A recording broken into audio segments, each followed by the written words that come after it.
CLI a cross-platform IDE for C and C++. Download now. Welcome, everybody.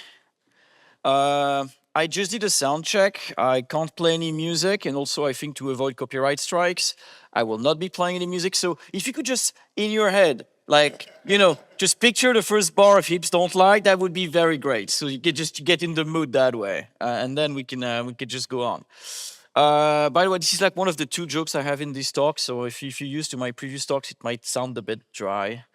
I've given a copy of this talk last week in Paris, and the feedback was I spoke way too fast, and I went through my hour and a half in 45 minutes. So I'm gonna try to slow it down. Feel free to interrupt me with questions. Just surprise me, throw me off, so I can just recalibrate and just don't go too fast. All right, so Heaps Don't Lie, right? Who here is interested in memory allocation? Okay, interesting. That's my audience. Who here is interested in performance? Okay. Who here is interested in Shakira? You guys are nerds. All right. Fine. We'll talk about memory allocation if you insist. Fine.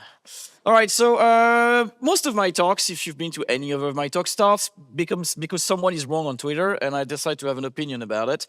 That's one I've seen, or maybe like a anonymized version of a tweet, so people like just don't use Malloc, like just some hot take on like usually C Twitter, but sometimes C++ Twitter, like don't use Malloc, it's bad for performance, just don't use it at all. I don't know, has anyone ever come across a guidelines or maybe just a hot take from a coworker who was like, yeah, don't use Malloc, like at all, just don't call Malloc. Okay, a few of them. I've seen more reasonable one, which is like, don't use Malloc with some condition.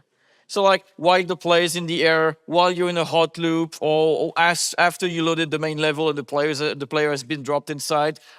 Have you been like maybe just work or just seen some guideline like that? Like, okay, you can't use Malloc in this specific place. That's still not many people. Oh, all of you guys should just allocate all the time. That's cool. I mean, I can too, but sometimes maybe I'm wrong, and maybe there's some truth to this. It's not perfect. Obviously, there's a lot of FUD, and that's what I'm trying to dispel today.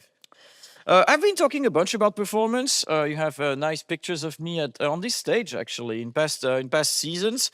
I had no idea what my guideline was at first. I talked about profiling. I talked about multithreading.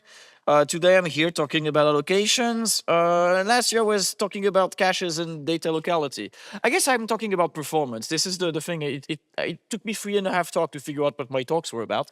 They're about performance, which is usually what people like to do, and that's usually why we do C++. So hopefully this will be a good fit. If you're interested in the other 3 topics, you basically go back in time in ACCU, and you will find me just talking about something like that anyway. They're all recorded online. You should give them a go if you're interested. Hello, I'm Mathieu, by the way, if you've never met me. I'm a C++ programmer, a game developer, and an occasional meetup organizer. I'm currently on a sabbatical, figuring out what my next project is going to be. I am just trying out a bunch of stuff, figuring out what I want to do next. So if you have a cool project, I'm picky, but feel free to hit me up. Maybe I will be interested. Who knows? If you are interested in meetups, I helped organize a game dev meetup in Stockholm, so if you want to come visit us, or if you want to speak about something game related in Stockholm, feel free to ping me. I'm gonna be happy to try to slot you in. Finally, since I'm on a sabbatical, I'm looking for pretext to travel. So, if you have like a conference or a meetup and you're looking for speakers, a bonus if you can pay for flights, I will be happy to come and say hello and talk some more. Right, and I have all those socials, none of them match. I've tried really hard. Right, so what are we going to learn today? We're going to figure out how the heap works. Like, maybe start from the basics. Like what happens when you do Malloc? What is heap allocation? How is it usually working on your behind the scenes? I'm going to give you 10 guidelines for handling memory allocations. And since you're here at ACCU or ACCU, and the talks are an hour and a half instead of like 45 minutes or an hour, you will get one bonus, exceptional one that has not been released to the public just yet, because I had 30 more minutes to occupy. It's for beginners and experts alike. I like to poll people at the end to try to figure out how many of those guidelines were useful. I don't have like a QR code, but I can do like a show of hands. And it usually lines up as like, I don't know, 5, 6, depending on your level of guidelines that people found interesting. There's even one that is controversial, so we'll see what you guys think. All right, so what's in a Malloc? I think there's a lot of things that happens, but let's talk for a bit, just for the rest of this talk, what do I call allocation, right? Because there's a lot of thoughts about it, and you, especially as C++ programmers, I know we're not a C++ conference, but I also know from the poll this morning that a lot of us are C++ programmers. So I'm going to try to define allocation. It's kind of the C definition of allocation that I'm going to be talking about here. So I mean, maybe take that as a way for me to be more broad as my audience, or maybe just because I didn't want to bother about construction and destruction. I'm talking about the act of reserving uninitialized bytes. So really what Malloc does, or other forms of allocation. Like, I'm not gonna bother with even zeroing. That's just outside scope. Look, there are probably very good implementations of mem sets out there. This is not my point. And I'm also not about talking about construction or destruction. I'm just saying, okay, how do we optimize and what's the performance cost of just getting raw bytes that you can use freely for an amount of time? Same thing for the allocation. I'm only interested as marking those bytes as available for use or just getting them rid out of the scope. I'm not interested in running any deallocator, any destructor. If you have a side effect, if you lock a mutex or decide to write on a network file, that's not how I'm going to tell you how to optimize that. This is completely out of scope. Cool. To give a frame of reference, a stack frame of reference. So there's 3 jokes in this talk. Should keep a counter on the left. That's not the joke counter, that's just the slide counter. It's not visible, don't worry about it. Anyway, so I think a good reference for how fast a memory allocation could go is stack allocation. Because how many of you are familiar with stack allocation and what happens behind the scenes? Okay, I'm still gonna explain for the few of you who don't actually know what happens behind the scenes. In CS class, they tell you you have the stack and it grows usually downwards or somewhat upwards. It's just a matter of convention.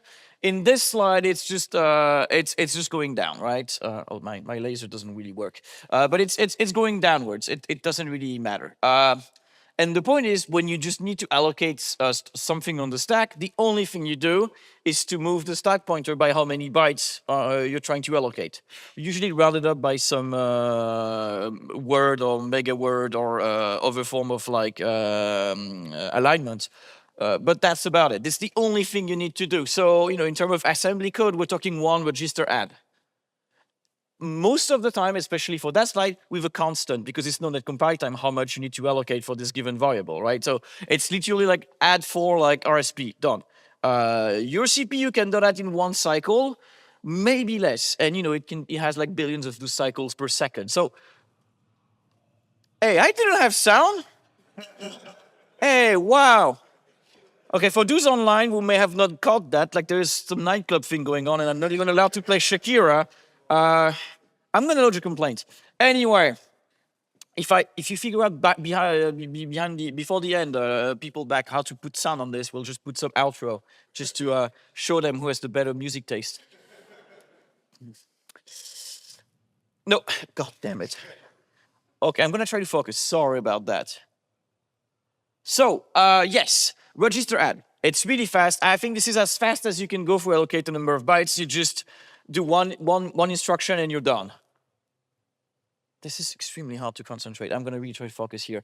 You don't need any library. You don't need any operating system calls. Your compiler is able to do it. It's roughly the same on every architecture with some micro differences, but the basis is there, right? You could write it yourself well, you shouldn't, but you could write it yourself. It's extremely simple. And it's basically free. Like most of the things you'll do with the actual variable is probably more expensive than allocating it. So that's a good frame of reference because it's mostly free. Okay, that's how good we would like allocations to be ideal. It's like just 1 add and I'm done, just move on with my life. Obviously, it comes with some limitations. The first we mentioned earlier is that the size is usually defined at compile time because it's a add with a constant. Which means if you have a variable like an array or something like that with a size that you don't know at compile time, you're out of luck. You can't use the stack to allocate it. You have to go back to Malloc or its friends. It's also limited in space. I'm told somebody got very famous making a website about Stack Overflow. It's because it's a very common issue. Less so these days because most programs now are allowed like 1 megabyte stack or something, so it takes more effort to stack to overflow the stack, but it's still absolutely possible. And it will come and bite you if you are not a bit careful about this. So yeah, obviously, like you can maybe allocate on the stack like a couple kilobytes, maybe a megabyte if you're feeling like lucky. But if you start saying, I'm going to load an image like on the stack to do some memory transform because I don't want to spend the time in Malloc, if you start loading like 4K textures, you're going to have a problem. It's just not going to fit. On the other side, which is, I mean, I wrote it as a limitation, but I would say it's both a limitation and a bonus. It's automatically reclaimed at scope exit, which is good because you can't forget to free that memory. It's bad if you decide to keep a pointer to it. Luckily, most compilers these days or static analyzers will tell you, don't do this, you're gonna hurt yourself. But you have to remain like, even in the frame of reference of like how you're writing a program, if you need that variable to stay longer, obviously it can't reside on the stack. Because at the end of the function, it's gone. So if you need to keep a collection of various strings, obviously keeping the collection of pointers to stack objects is considered a bad practice, and you shouldn't do that. So we start with our first guideline, just to make sure you're awake. Prefer stack allocation when possible, because again, 1 register add, that's the fastest a person can be. If you have a way to prove me wrong, I'm happy to learn about it. But as far as I know, this is the fastest way to allocate memory. Good. But obviously, we have some limitations, and we want to avoid them. And that was solved a long time ago with heap allocation, and in our case, Malloc. First thing that it removed is the limit on the static size. You can have an arbitrary amount of memory. By arbitrary, I mean both in size, like it doesn't have to be a constant, but also in how big it is. You can Malloc 4 gigabytes if you want. You may run into troubles depending on the actual physical size of RAM, but you may not even do it. It's a very known issue in the language that it's kind of not really defined what happens if you try to Malloc more than the actual like physical size of the computer. On some machine, you will get like an out-of-memory exception or error or something. On some others, you will just allocate the pages, and as long as you don't actually physically touch them, you'll just be fine through the magic of memory, CPU memory mapping and other things like that. Fascinating talk, but this is not the point today, mostly. It will leave until free is called, which again gets rid of the previous limitation of scope, introduces another problem, which is you have to remember to call free, or else you have this nasty thing called memory leak, which is bad. Luckily, this is C++, and we figured out AI like 30 years ago. Well, unlike AI, we know that you should not use new and delete, and you should use unique pointer. But yes, we have solutions to basically have the idea of a scoped allocation back to mimic the stack without having to suffer the other limitations. So that's the good part. That's the nice part. Then there's the less nice part. And to do that, I think I have to explain what Malloc does. Just to check before I go in, who knows how Malloc works? What does it do? Okay, that's okay. Who thinks you can re-implement Malloc? Okay, who thinks you can re-implement a good Malloc? Okay, cool. You're my audience. Amazing. So what usually like your average Malloc like implementation will do today is usually you will have a bunch of like you will split like the your allocation pages into a difference of chunks that have a different size. So like okay, objects of 8 bytes, object of 16 bytes, object of 32 bytes. Usually power of 2s because that's just convenient, and that's often the one that is the least wasteful when you try to allocate stuff. And also they know programmers try to align anyway, and they try to not allocate something that's like 56 out of 64 bytes if they can. So that's usually good enough for us.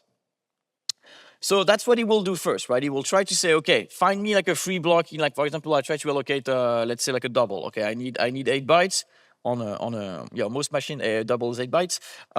Okay, just go into the list of blocks of 8 bytes. Just give me the first entry and return.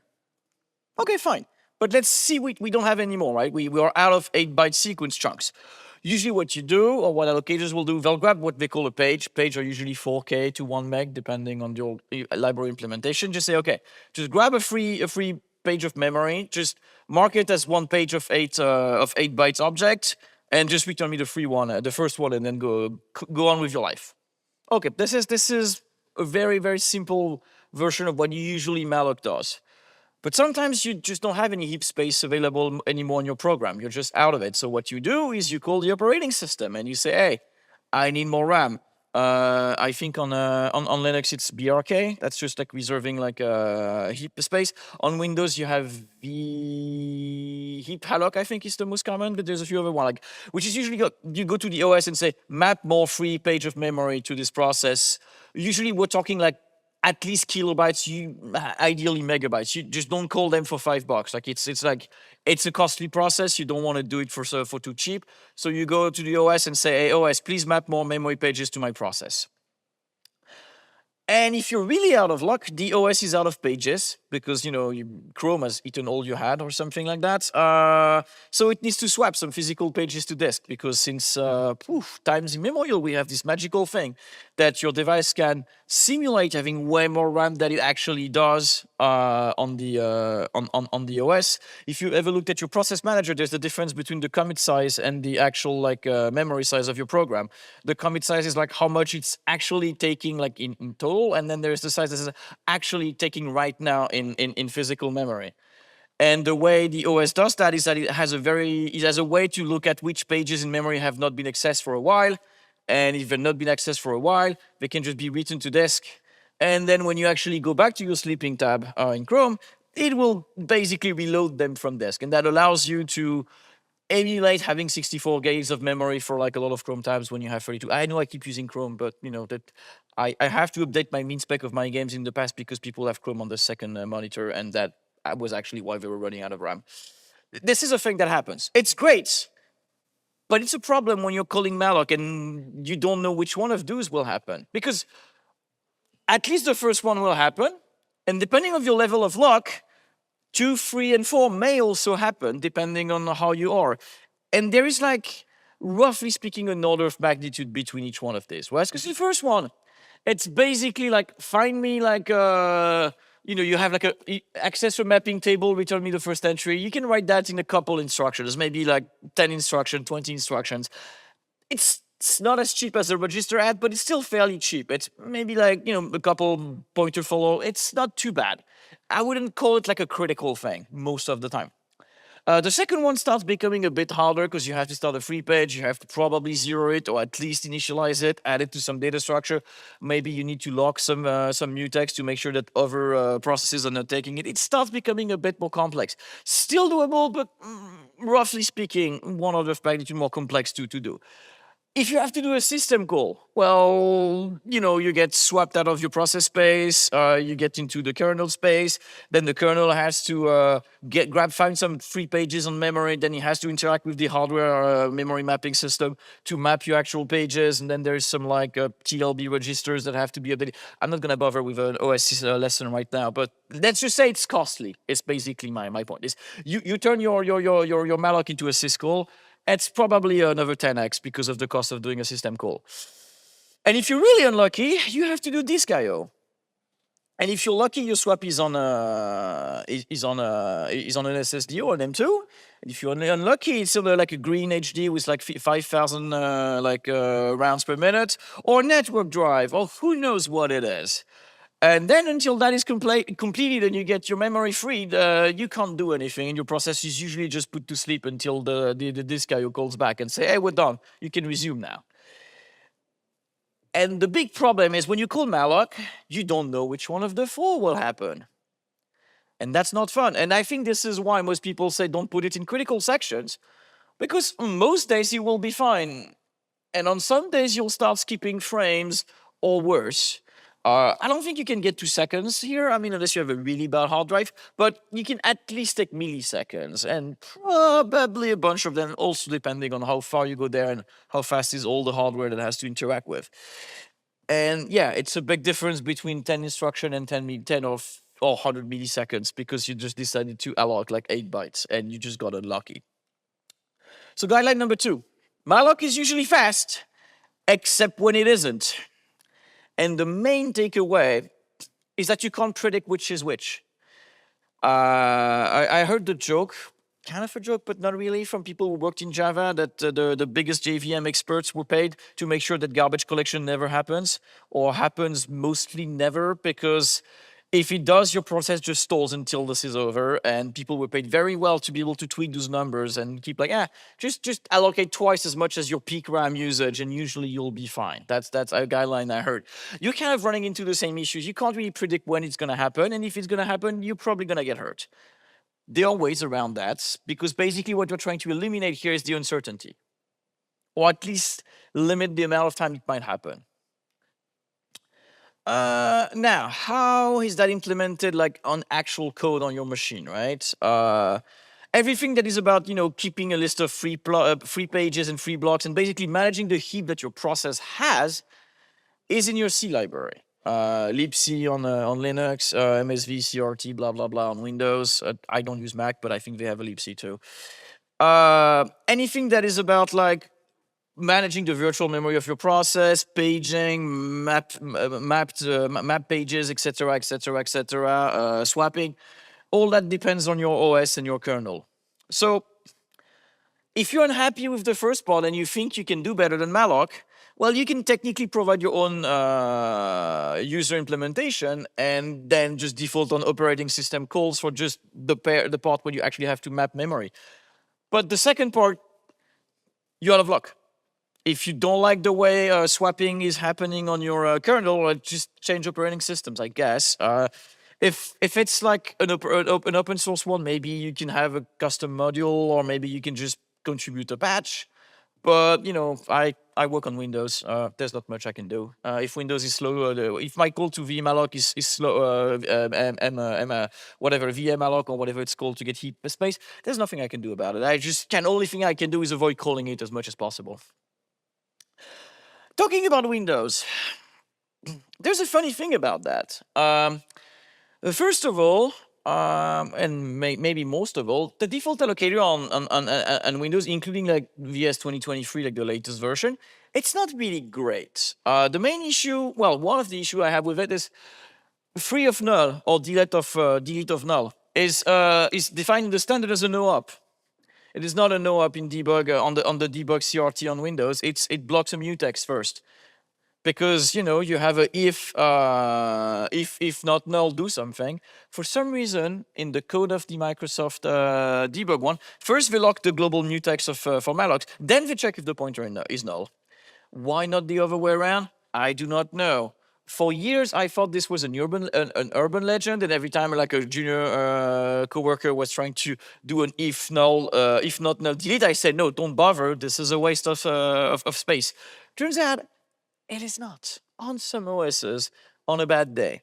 Why are they not fixing it? I don't know. I heard something like they can't change the ABI, and maybe somebody relies on that somehow. I don't know how they would rely on that, but who knows? And also, if you allocate in parallel, it's bad. In some of the games I worked on, we had this process where we were trying to update a lot of data in parallel, and for some of those, we were building like a short description of the thing that was generated. So basically, you had like 10, 20, 32 threads doing a bunch of compute, and then like saving a string, which obviously is heap allocated, to save the description, and then probably deleting the previous one because it was updating all the description, and we were processing like 1 million of them. It turns out sometimes people told us like, hey, if I have less CPUs, it's faster. And I was like, how? There's a lot of mutexing happening, and I've seen that if more of your parallel processing, well, at least a sizable part of your processing includes malloc, in parallel, you will actually turn your thing into a worse than serial, because there's a lot of mutexes happening. And so if one process starts a malloc, then all the other ones are waiting for it, and likewise for free, which is really bad. Luckily, there is a drop-in replacement for malloc on Windows. There's several actually, but there is one that I have used personally on several of the games I worked on. It's called memalloc. I don't know for what it stands, but it stands for good malloc on Windows, I would say. It has lots of research that has been done on malloc, especially the idea that each thread can have its pool of pages, so that it's lock free to basically allocate and deallocate from one thread. It even has some very clever mechanic that you can alloc from one thread, dealloc from another thread, and they somehow don't lock each other. I don't know how they do it. They're really smart, and they put a lot of research about it. Wait a second. What do you mean published by Microsoft? It's a replacement for Malloc because Malloc sucks on Windows, and it's done by Microsoft research. What is going on here? They know it sucks. They have a replacement for it. Why is it not the default? Something ABI, I suppose. I don't work at Microsoft, I don't know, but I heard something like anything they build today has to be compatible with the 2015 runtime. I expect it's because that research is from 2019, so they can't change it. So, if you have a library that does new, another library should be able to delete it, and so just use a custom one. Like that one is really good. I recommend it. Microsoft recommends it. You should use it. So yeah, guideline number 3, prefer third-party heap implementation on Windows because MSVC Malloc sucks. Cool. Okay, we got the basics out of the way, especially the platform question and the more like philosophical or architectural question of how Malloc works. Now, I just want to go over a bunch of examples that I've run into in actual code that have turned out to be performance bottlenecks, and how you can spot maybe that in code blocks. And then in your profiler, I have a talk on profiling if you're interested about that. That's how I code most of them. You will start looking at the what's it called, like the heat map or the fire thing, a flame graph, I think it's called, and you see like, oh, why is Malloc the big thing in my object? I didn't expect to be there, especially if you see the good thing about using the older Malloc on Windows is that you will see it even better that you actually have a problem with Malloc being called a lot in your algorithm, because if you have more threads, it's more likely that you will see a lot of like blocking on like mutexes. So that's one way of doing it. But anyway, so for years, I worked at a company that has a Pathfinder test as a recruitment test. We basically ask you to implement a Pathfinder to get in. And as one of the senior of the company, I had to review most, if not all of them, for years. So I've seen a lot of examples of people trying to write like A* or of this or other types of like breadth first search algorithm just to try to solve like a 2D maze, basically. Like, you have a square grid and you're trying to go from A to B and there might be some obstacles in the way. Write me a Pathfinder. And then we grade you against a stock solution and we see how fast you go. And every time it was somewhat off compared to the stock solution, I looked at it. I knew a bunch of like, oh, this is the algorithmic issues that people usually make. Like, are they using BFS versus A*? Depending on the type of maze, you got different results, things like that. And then sometimes like, no, they're using the correct algorithm and everything else, but somehow it's still way slower. What's going on? So over years, I've collected a bunch of, I didn't actually keep, if anyone has actually applied for Paradox, I never actually kept a copy. Just like, it's written in my head now of like all the things I know what to look for to find some issues. So we'll try to implement a quick one just to see if we can find some mistakes there, right? So let's start by this by the simple things, right? You have a 2D grid, like it's just a vector of a 2D vector, basically. And what you're gonna do? We're gonna do some kind of like loop or recursive algorithm. When we explore one node, find all these neighbors, pick all the right candidate. If any of them is the good one, we're down, and if not, we add it to a list of candidates and we iterate over that thing. Right? So let's build the basic inner loop, right? So for any given cell, we check all the neighbors and we will filter or return all the ones that are within the bound of the map. Because potentially, if you check for the left neighbor and you're on column 0, you don't want to be checking column -1 because you're going to be accessing memory out of bounds, or you're going to falling off the edge of the world, blah, blah, blah. And also if it's traversable, right? If it's not traversable, then obviously you have like an obstacle. So you have to ignore that one too and try to get your way out of the maze. So let's do this, right? Okay, so we have like a class called grid or whatever else.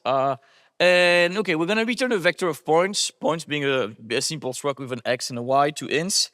So for any given points like P, give me all its valid neighbors, right? So up to 4, I would expect on a 2D grid. We don't allow diagonals because that just screws up the algorithm. So let's keep it simple. Okay, so here is an easy idea, right? We just create a variable because we need to return a collection of neighbors. We check first. Okay, are we out of bound on X? Like, are we on the leftmost column? If we're not on the leftmost column, sorry, on the leftmost X leftmost column, then we can return the one to the left. Then of course, if you're not on the rightmost column, then we can return the one to the right because we're not falling off the edge. Then you do the same thing for the bottom one, and then you do the same one for the top one, or the other way around. It's slideware. I assume I'm also doing like a very simple like is all those coordinate traversable, but you know the idea, right? It's the if becomes a bit more complex, but it's the same idea. Basically, filter out all. You have to check all those four and filter out that they're okay. Okay. Who sees a problem with this? Aha. You want to shout out something? Sorry? That's a good one. So, as we may or may not know, Vector has a smart algorithm to try to allocate, which is it tries to double or 1.5 the size every time it needs to, it runs out of space. So we start with 0 on the first line. Then here we allocate, because we're trying to add an element to a collection of 0 elements, so usually defaults to 1. Why is it 1? Why is it not at least 2, 3, or 4 to just like skip the first reallocate? I don't know. There's some very smart people with math degrees who tell me that there are cases where it's bad. So we allocate 1 time. So the capacity is now 1. We try to push a second one. Well, obviously it doesn't fit. So we try to allocate 1.5 the size, usually round down. So we allocate 2. So now we can put, but then we have to put a third one.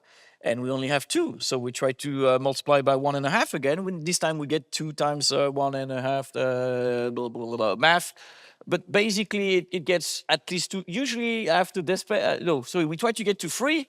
Obviously we need to allocate again. This time usually we get 3 times blah, blah, blah, so we get at least 4.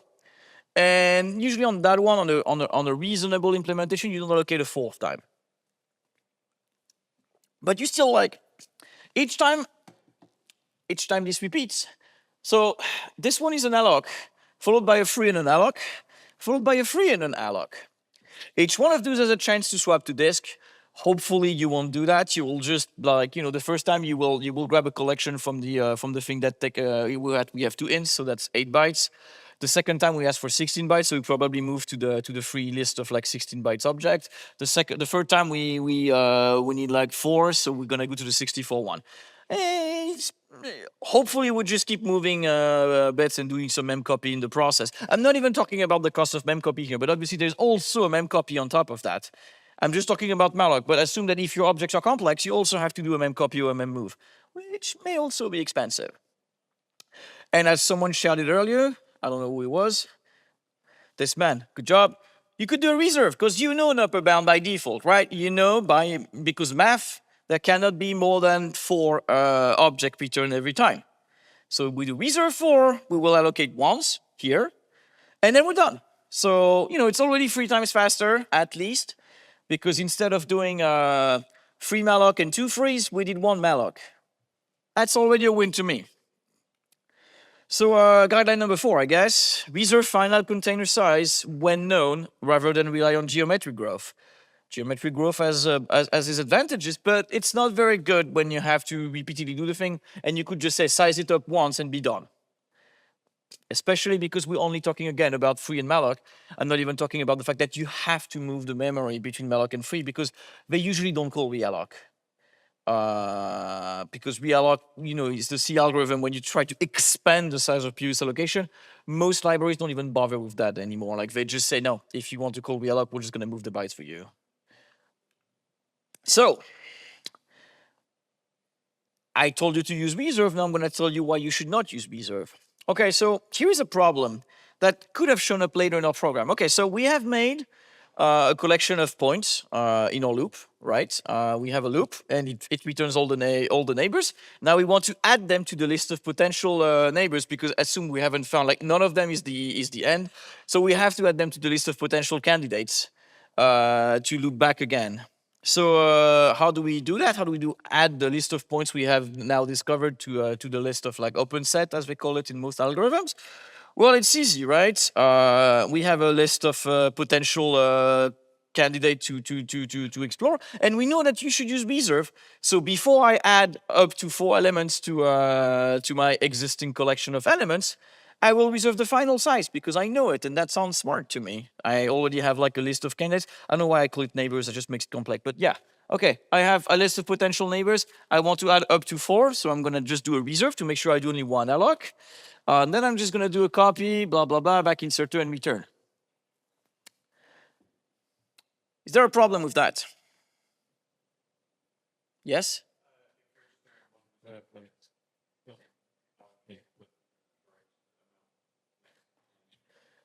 Yes. It's actually unspecified, but it is unspecified what reserve does and whether or not it will actually try to exactly size up to how much you ask or not. But I haven't found any implementation who doesn't. Which means basically each time we're guaranteed an allocation, which means we have completely inhibited the geometric growth, whereas the one time we actually wanted it, because that's what happens if we use reserve all the time. Because every time we run the loop, we just allocate up to 1 to 3 more bytes. And the other one, well, that's the number of allocation we'll actually do, because since we double or almost double size every time, at some point we'll basically stop. Like one every log call will actually do something. It's a log versus it's a really bad graph, but it's a log versus a linear basically algorithm. Again, it is technically unspecified whether or not reserve is allowed to use the geometric factor and take the best of both. I haven't seen any implementation that does it. I know there are custom allocation versions of vector that allows you to pass like a second argument to reserve to say, which one do you want? Do you want the exact amount? Or are you happy if I just try to as if you were trying to grow this vector 4 elements and then keep me the geometric growth? If you have that, you're fine. But as implemented on most platforms, avoid using reserve with constant delta in loops because you're killing the geometric growth that was put exactly to save you from this. So reserve is good until it isn't, I guess. Software is about trade-offs and contradictory guidelines. Now let's zoom out a bit. We have a loop that explores neighbors, and then we have a somewhat better way to add them to the existing collection. Cool. So how do we do a Pathfinder? Well, you have a search queue. Like especially if you do A star, you have some sum of prio queue. And for every iteration of the loop, you get the top of the queue, which is the next best candidate you want to explore. You pop it. Bonus point if you can tell me why I have to do 2 instructions every time I do this. This has been annoying me forever. Somebody told me it's because of exceptions. I don't care, but it is what it is. You have to do 2 calls just to get the top and then actually pop it. If you do this in the wrong order or if you keep a reference, I've actually had bugs because of that. The classic one is you use a reference here and then you pop it and then you actually have a dangling pointer. Amazing. The other one is you take the top and you forget to pop it. But at least it's exception safe. Anyway, okay, so here's what we do, right? For every time we have not found the end, we pop the best candidate. Then we iterate over the 4 neighbors. We do something with the 4 neighbors. Probably what we do with the 4 neighbors is we check that we haven't already encountered them, and if we haven't, we add them to the search queue, and then we loop. I'm not gonna give you the whole thing if you want to apply to Paradox. I don't work there anymore, but you can find resources on how to write A star online. It's not that hard. Is there a problem here?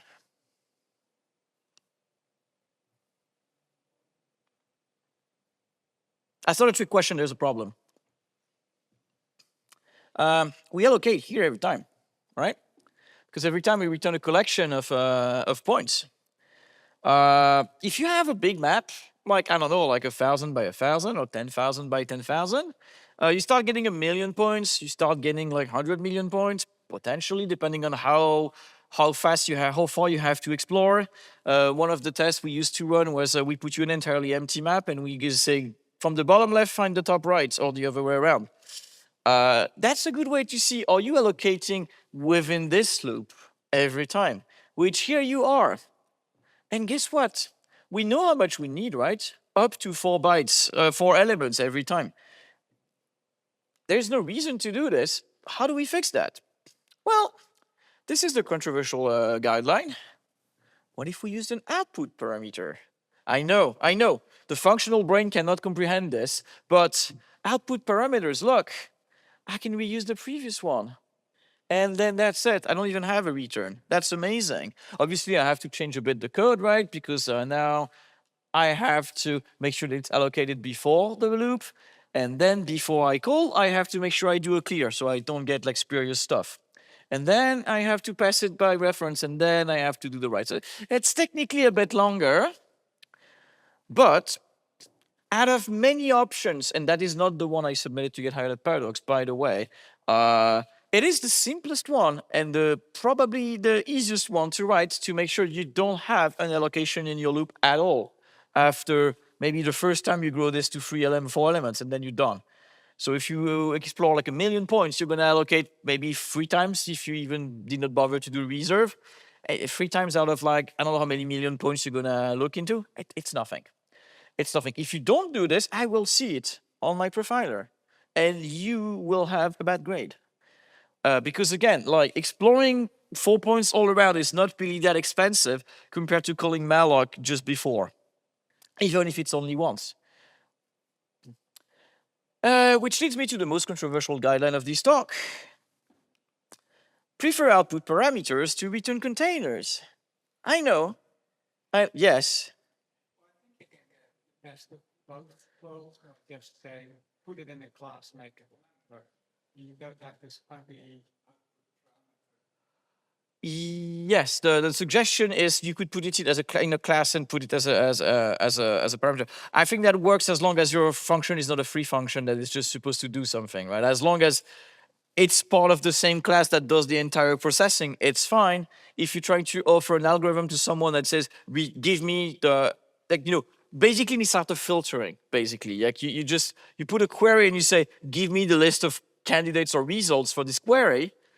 Yes, if you don't use a class that already contains the answer, then you need a way to communicate that answer. And the common one of returning a container is problematic because you can't reuse the previous one. And hopefully the query is way more expensive than actually allocating the container result, but that's not always true. And in our case, that is definitely not true, because it is expensive compared to what we actually are doing here.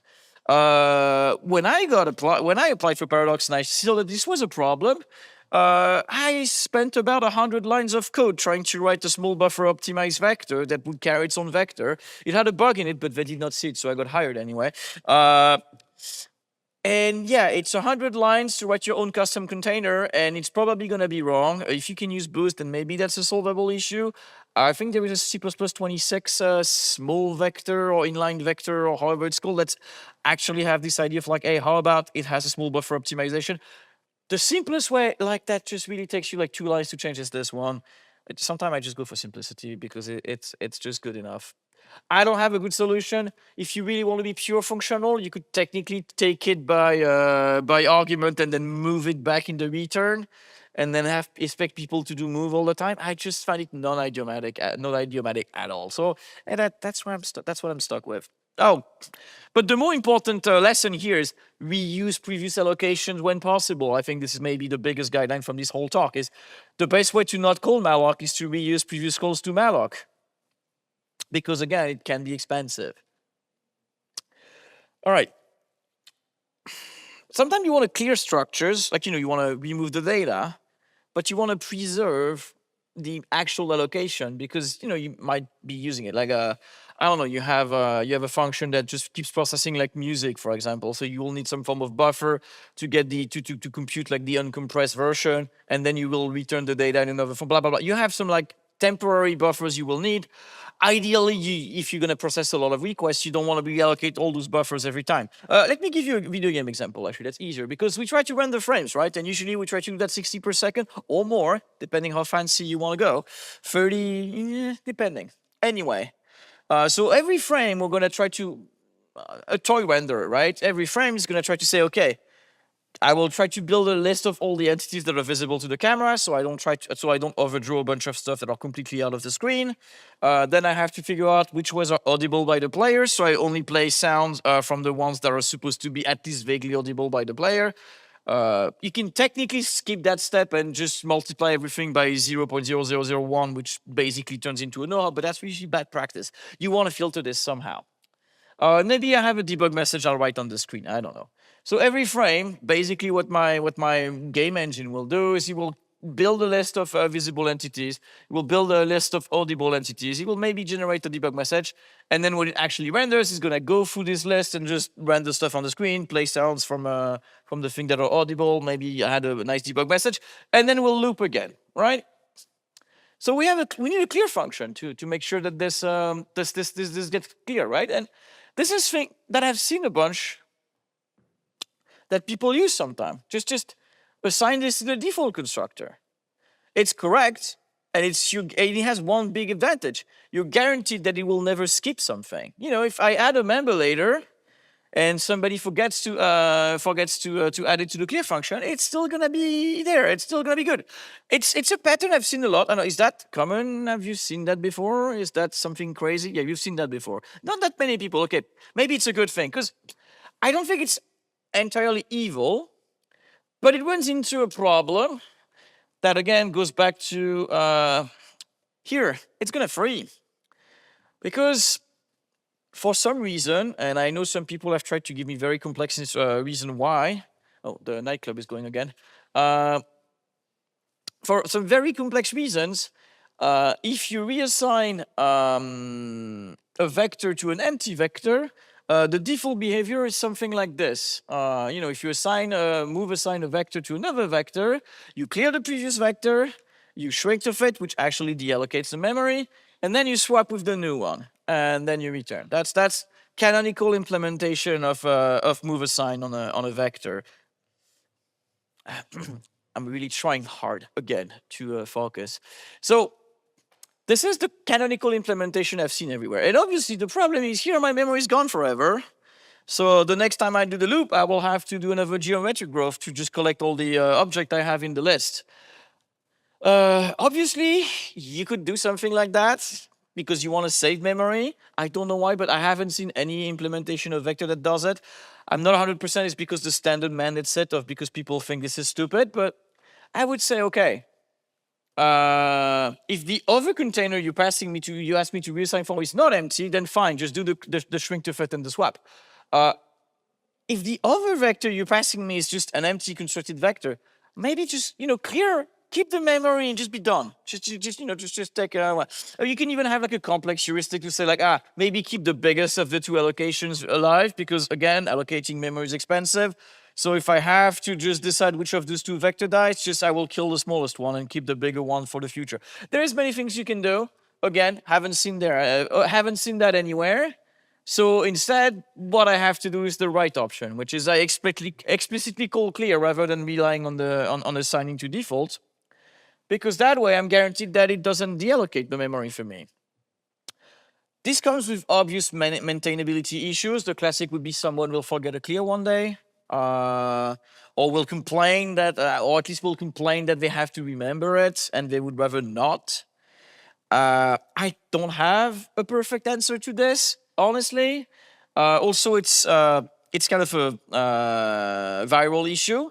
Because maybe I've done it and I had a nice clear function, but that means that if my frame object is contained into a bigger object, then I also have to make sure that they do use clear too. And they don't actually reuse that idiom somewhere else, because even if I have a clear function, it's going to be entirely ignored again. So it becomes viral, right? You have to have every of my object that has memory that can be reused now has to have a .clear function. And I start thinking like it's kind of a Java thing where every of my like basic class have to have like a member that people need to do. At least on the STL, I think they all have a clear function. But you know, still like it's a bit annoying that you have to remember that every time you wrap this object into another object, then you have to also give your own custom clear function. You can't rely on auto-generated move assign and destructor is basically my point, and that's kind of annoying because you know, oops, I missed. Oh, oops. So yeah,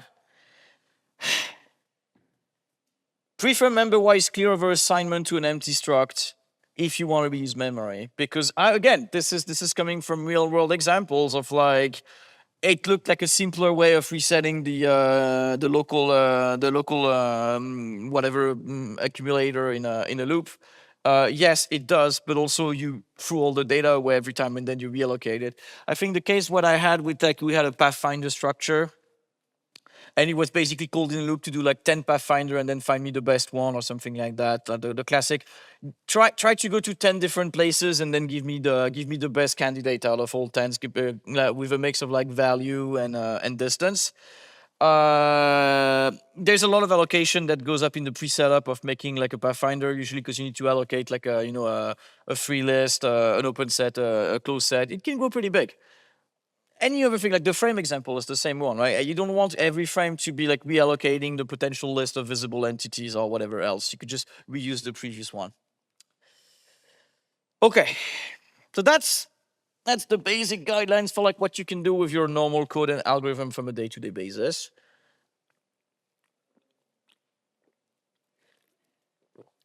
Now let's talk about custom allocation. Since this is more like guidelines, I did not decide to turn this into a talk about allocators for several reasons. The best one is there are better talks for this, but I'm still gonna give you some ideas because when you think about it, Malloc, some people call it the default allocator, right? It's because it's general purpose. It has to service every request for everybody every time. I really want to look at the program to see what's going on in there. Yeah, it has to be good enough for everybody. Sorry, I get distracted again. You can't make assumptions about any usage pattern. It's just, it has to work for everybody on every platform for every case. So obviously you're gonna have compromises, and this is one of the things we know. If we can put a bunch of restriction on this container, on this algorithm, on this library, then maybe I can drop the stuff I don't want and I can get some benefits out of it. So how can we do that? So this is usually the point where I like, has anyone brought up Alloca yet? And interestingly, your audience haven't. Who here knows about Alloca? Good. The least we know about it, the better. Because it's not standard, but it doesn't matter because all 3 big compilers have it. It's dynamic stack allocation. If you remember that add to the stack pointer before that was with a constant, turns out you can tell your compiler with like one intrinsic to do the same thing but with a dynamic size, and it's technically you go back to 1 register add and basically 1 register sub for the allocation and you're done. That's great. Obviously it's a C API, so again it will only allocate bytes. If you need to run a constructor, if you want to make sure that the destructor is run, which is usually the more important of the two, you're gonna have to either write it manually or try to usually need a macro to make sure that it will actually behave like a C++ scoped object. It's fast. That's what I will give it, because again, we're back to 1 register add. Sure, it's an add with a dynamic size rather than a static size, but it's still 1 instruction. Like, yes, you have to load the value first into a register, but that's nothing. It has some drawbacks. You're still bound by stack size, and you will be reminded, especially on threads, especially on macOS. Yes, this is based on a real example. As it turns out, on macOS, you have 1 megabyte for your main thread stack, but for every other thread, it's 64K, and I haven't found a way to change it.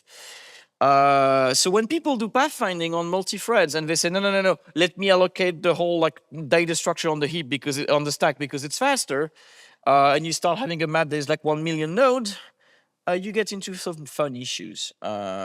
Because as long as your Pathfinder runs on the main thread, it's fine. And then one day you get a couple more jobs and one of them gets picked by another thread, and then suddenly you're out of space. So it's not great. And again, as far as I know, you cannot specify stack size when you're spawning a new thread, at least not in standard C++. And I know, some people will go like, oh yeah, because stack size is not even guaranteed to be a thing, because some architectures don't even have a, yeah, whatever, I don't care. For all purpose and intent, all my compilers and target platform have a stack, and I really like to be able to set the stack size when I spawn a thread, but I can't. Some like pthread allows you to set it. I think you can do it on Windows. I can't remember how you do it on Mac if you don't use pthread. And honestly, I just went for another solution instead, because I think this is kind of a clutch. Anyway, if you just try to say, whatever, just give 1 megabyte to every thread to avoid that problem. It's not a great idea. Guideline number 9, I guess, avoid using Alloca because it's likely to overflow the stack. Okay, but okay, that's the standard, the standard and the almost standard way to allocate. What if I did a custom thing, right? What if I made a special purpose malloc, basically? There's some libraries that do that, and especially since C++17, we have a PMR. Well, we had allocators before, but everybody hated them. I'm told that since with PMR and C++17, you actually have good allocators now that you can attach to like all the standard containers and other things like that. It's not part of the type. You can do some magic with it. And it allows you to have custom policies and custom allocation, so it doesn't actually rely on malloc behind the scenes because you have something more efficient. And then you can maybe drop some constraint to get some more speed. Again, in these variables in 2019, there was a very good talk by Andrea Weiss, which I think is gonna be there. I don't know if I don't see him here today, but I know I saw him on the planning. So if you want to ask him about it, you can just go watch his talk. I'm not gonna redo it here. It's a great talk. It's an introduction to custom memory allocators, and he explains all the different one he has tried. And I'm just gonna try to summarize it for you. Just to get a rough idea of where or when you should consider it. The classic one and the most common one is called the monotonic allocator. And it's basically, what if I had a stack, but it was not the stack? The idea is just, okay, just malloc 1 megabyte, 10 megabytes, a gigabyte, depending on how much you want. And then you just have a pointer to the start. And then every time you need to allocate, you just increment the pointer. And every time you want to deallocate, you just do nothing. Until you say deallocate the whole allocator, and then you just reset the pointer to 0. So it's even simpler than a stack because you don't even have to go back down, and you can have various sizes because it's just a plus. It's a plus with an alignment every time you actually allocate. It's really easy to write. It's basically as fast as stack alloc almost. The difference is that technically the base pointer is not a register. You may have to fetch it from memory first, but that's one memory like read. It may be a cache mess. Okay, 100 cycles on a bad day. It's fine. You cannot usually deallocate a specific object. That's the whole point. You will just either you allocate, you throw away everything that's been allocated with this allocator, or not at all. Some people actually exploit this. They make sure that you can only use it with a destructor that have no side effects, and then they never bother running any destructor. They just say, okay, when this thing is out of stack, just throw everything out that has ever been done, and by throwing everything out, I mean just reset the pointer, and that's it. I'm done deallocating everything I allocated for these things. So, it's free, all of it or nothing. You can even make it like, I have an implementation that fits in 2 slides. It's not even slideware. I mean, it is technically slideware, but I think I've tried it on Godbolt. It actually does the job. It's really like, you need a buffer with a given size, right? And you need a byte start that tells you where it starts. Where it is currently, right? And you just initialize the current to the start at first. Then the allocation is just, you have some map. It looks very scary, I know, because you have to do some bit masking to get the alignment. Your compiler actually will turn that into way less instruction than what it looks like on the screen. It's going to be like 2 or 3 instructions because it's really good at doing ORs and masks and stuff like that. And then you return the result. And deallocate is really easy to implement because it does nothing. And deallocate all, let's just reset the pointer to the start and you're done. That's all you need to make a very basic monotonic allocator. You can even turn that into a lock-free version that works on threads, because you just turn this stud byte into like a stud byte star atomic, and then you're done. It's also like the reset is obviously not atomic, but everything else will be atomic. And it has some advantages, like if you can scope and budget. This is the two main important points. You have to be able to scope and budget the thing you're trying to allocate with this. Because basically you say, okay, I'm starting this scope, then you can allocate everything you want for this scope with this allocator. So I did one big reserve basically of space. And then at the end, I will just go throw everything away. Don't worry about it. For example, if you have a game level, it's a level in a game. You say, okay, I have an allocator for this level. When you enter the level, we set the allocator, like, we reserve like, I don't know, 100 megabytes for like the current level. And every time you need something that is for the current level, you just put it, you just append it to that allocator. And then when we move level, we just reset the pointer, and then we start loading the resources for the next level. If you have any state machine, it's kind of the same idea. Like while you're in one state, you can just add the stuff, and then when you transition state, throw everything away and restart.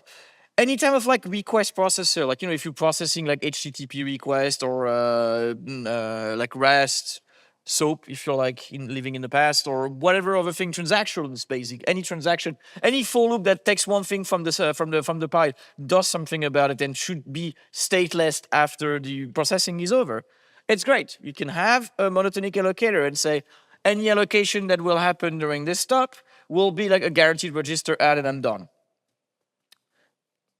But remember, I said you need a scope and you need a budget because you can't grow after the maximum size, which is great when you make games because this forces your artists and your designers to follow a budget. They can't go and say, my level is using all the models in the world, it's 1 billion gigatexels, blah, blah, blah, and then you try to search on Xbox and you just get thrown out by Microsoft because you run out of RAM. That's good. You can say, nope, every level is 1 gigabyte maximum, or maybe you have 1 gigabyte for textures and 1 gigabyte for models and then another gigabytes for animation, depending how you want to do it. And if you run out, well, it will just crash in your face and the artist will be told like, well, sorry, just lower the resolution of some of your stuff. And well, begrudgingly accept. I think it's actually, it is positive. There are some drawbacks. The main one will be that most of those, like, they will still return you a pointer.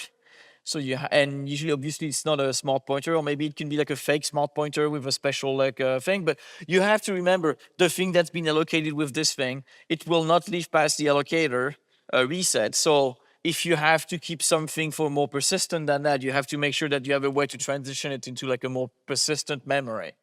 So you have to know that everything allocated for like this scope basically belongs to this scope, or else. I know some people have done stuff with, for example, having some kind of like smart pointer-like API that tries to like make a version in it or something like that, like a version of the allocator or something like that, to know, oh, this is from a past allocation. If I try to deallocate it, this is probably wrong. And then you can assert something like, oh, this was allocated by the previous generation of the allocator, so it's a bad reference, I should throw an assert. There are ways if you really want to do that. But yeah, you have to make sure that anything you allocate, you have to not keep past the point of the allocator reset.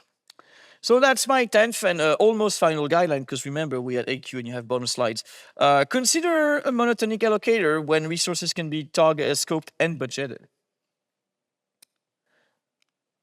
But what if we want to go further? What if we want to remove some of those problems? I didn't make a slide about it, but one of the common options is, what if I want my thing to grow past the first one?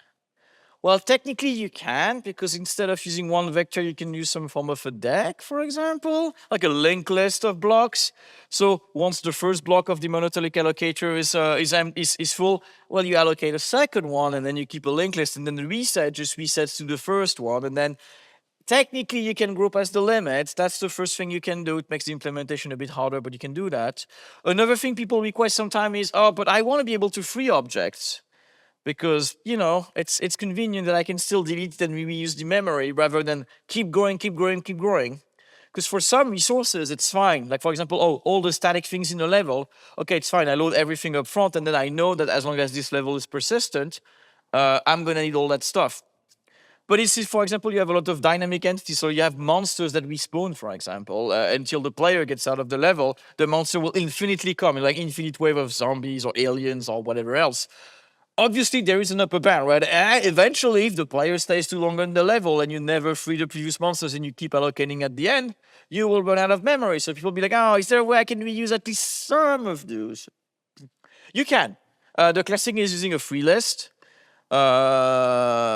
which is relatively simple to implement. You basically, every time someone calls free, you just you make a backward pointer, like a linked list of the previous allocation, and each one point to the last one that has been used until you get to the top. And then every time someone tries to allocate, you get the head of the free list, and if it's empty, then you actually get the last the n+1 element in the allocator. It's not entirely trivial to make atomic, but it is possible. Again, just look up an implementation of atomic linked list. There are some on the internet. Do not try to do it yourself. I tried to do it yourself. My company tried to do it yourself. You almost think you get it at some point, and then you run into a thing called the ABA problem, and you start hurting yourself. Don't. Just some people have done research. Just do that. Obviously, the drawback number one is allocs starts not being contiguous anymore. Like in the past, if you have a monotonic linear allocator, if I allocate 10 enemies, I'm sure that every time I'm going to have to go through those 10 enemies in a sequel, they will be nicely next to each other in memory. With this, well, I start being potentially jumping in memory and have some form of fragmentation. That's not ideal. Also, if my objects are not the same size, then what do? Do I start like trying to, if I reuse the previous allocation, but it was like slightly smaller, how does that work? You can obviously fix that because then you can have like, you can go back to the block implementation. So you have like a free list and a monotonic allocator for like objects of size 5, or like a 16, 18, 16, 32, 64, etc., etc. Then you're going to need some kind of indirection to be able to make sure that you go to the right allocator depending on the size of your object. Potentially, you can do it statically, but if not, you're going to need some form of dispatch. And then since the allocation doesn't actually tell, like free doesn't tell you how much was allocated, then you need to be able to do the reverse operation to know in which block was this allocated. And at some point, like, wait, hold it right there. Am I going too far in my custom allocator that it was supposed to be a very simple thing? And then I said, oh, maybe I can have like a dynamic growth on it. And then maybe you can have a free list. Maybe you can have a filling by chunk size. And then you end up on my bonus guideline for ACCU, which is that each feature your allocator brings is getting you closer to re-implementing Malloc. And this is a rabbit hole that it is really easy to fall into.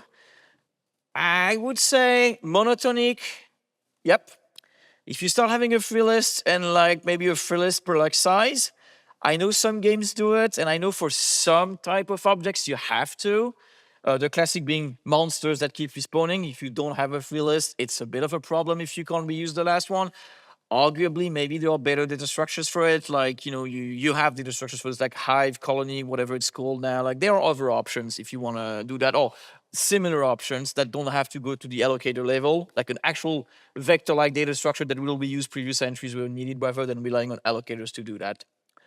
And then if you start doing like, oh no, I need more complex, you're going to end up implementing a bad version of Malloc. And, you know, there's a reason why so many people have written Malloc and rewritten Malloc. And even the one in MES you see right now sucks. And research from 2019 has figured out a way better way to do that. It's tough.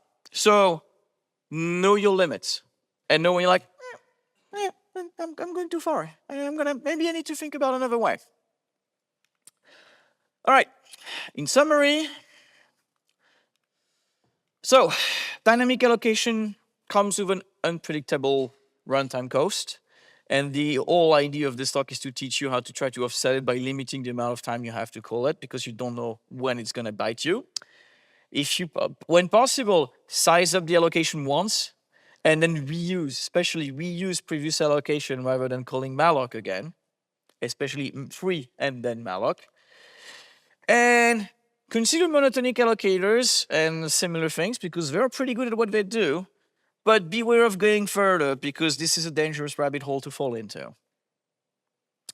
And furthermore, I think your build should be destroyed. As usual, that code is getting old. I can explain it afterwards if you're interested. Thanks.